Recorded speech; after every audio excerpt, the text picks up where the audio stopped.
Աստված հավատարիմ է։ Դեյվիդ Վիլկերսոն, օր հոկտեմբերի 21։ Նա մեզ կանչում է պայքարի։ Կամ որ թագավորն է, որ գնա ուրիշ թագավորի հետ պատերազմ անելու, միթե չի նստի առաջ խորհուրդ անի, թե 10,000-ով կարող է դեմ կենալ նրան, որ 20,000-ով գալիս է իր վրա, ապա թե ոչ, քանի որ նա հեռու է, պատգամավոր կուղարկի և կաղաչի, որ խաղաղություն անի, արդ այդպես էլ ձեզանից ամեն մեկը,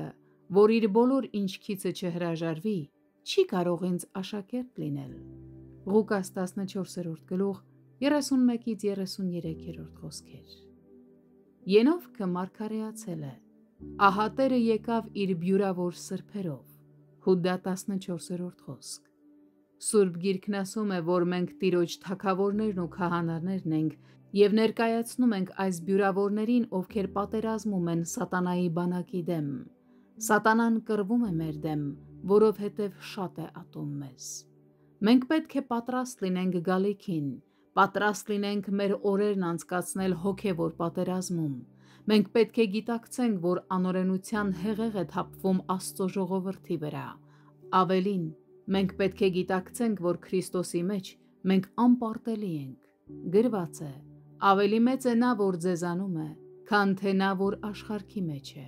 Առաջին Հովհաննես 4:4 խոսք։ Աստված ասում է, որ մեզ երաշխավորված է հաղթանակ թշնամու ողջ զորության դեմ,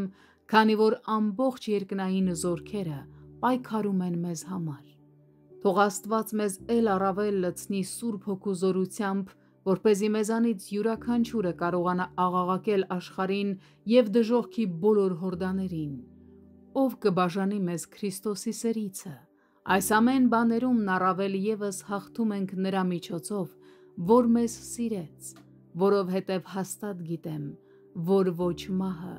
ոչ կյանքը, ոչ հրեշտակները, ոչ իշխանությունները, ոչ զորությունները, ոչ ներկա բաները, ոչ գալու բաները, և ոչ բարձրությունը, ոչ խորությունը, և ոչ մեկ ուրիշ ստեղծված բանը կարող չէ մեզ բաժանել Աստծո սերիցը, որ մեր Տեր Հիսուս Քրիստոսումն է։ Հռովմայացիս 8:35-37-39 խոսքեր։ Պողոսի այս խոսքերը մարտական կոչ են բոլոր նրանց համար, ովքեր ծառավ են Տեր Հիսուսին։